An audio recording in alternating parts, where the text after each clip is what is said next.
सोचो जिस घर में आप रहते हो, अगर आप अपने ही किसी भाई या बहन का कत्ल कर दो या अपने ही किसी पड़ोसी का जो है वो कत्ल कर दो, क्या ये आपका राइट टू फ्रीडम कहलाएगा? बिल्कुल भी नहीं, ये क्राइम कहलाएगा। भाई वैसे ही जिस देश के अंदर हम रहते हैं, उसी देश को अगर हम तोड़ने की बात करें, उसी देश के अंदर जो हमारे जो भाई बहन है उन्हें मारने की जो है वो प्लानिंग हम बनाएं, तो क्या ये हमारा राइट टू फ्रीडम या right to freedom of speech and expression कहलाएगा? बिल्कुल भी नहीं भाई, ये भी एक क्राइम है। मगर हमारे ही देश के अंदर नारे क्या लगते हैं? अफजल हम शर्मिंदा है, तेरे कातिल जिंदा है। अफजल कौन था जिसने पार्लियामेंट पे अटैक करवाया?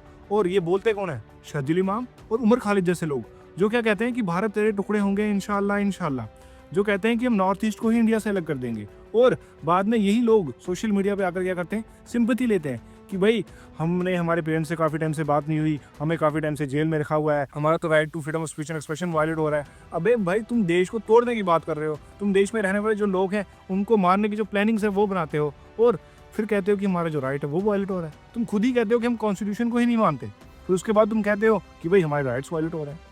भाई ये कैसी जो है वो दुगलापंती है।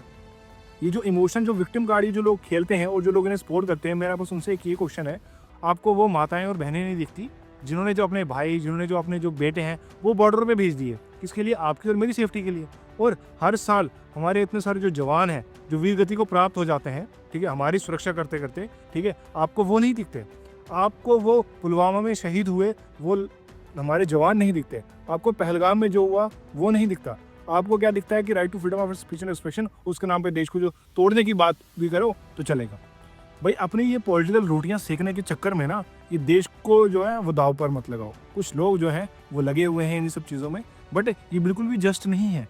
और ऐसा कोई भी हमारा right to freedom of speech and expression नहीं है जो अलाउ करता हो कि तुम देश को ही तोड़ने की बात करो। कभी भी अगर ऐसा ख्याल माइंड में आए तो पहले अपने घर का ख्याल कर लेना कि देश को तोड़ने की बात करना और देश के अपने भाइयों और बहनों को मारने की जो प्लानिंग करना बिल्कुल वैसे ही है जैसे अपने ही घर के अंदर जो अपने भाई को मारना या अपने किसी बहन को मारने के बराबर। आगे से ऐसा ख्याल दिमाग में आए तो बस एक बार सोच लेना कि right to freedom of speech and expression का मतलब कतई ये नहीं है कि भाई तुम देश को तोड़ने की बात करो या देश को डिवाइड करने की बात करो।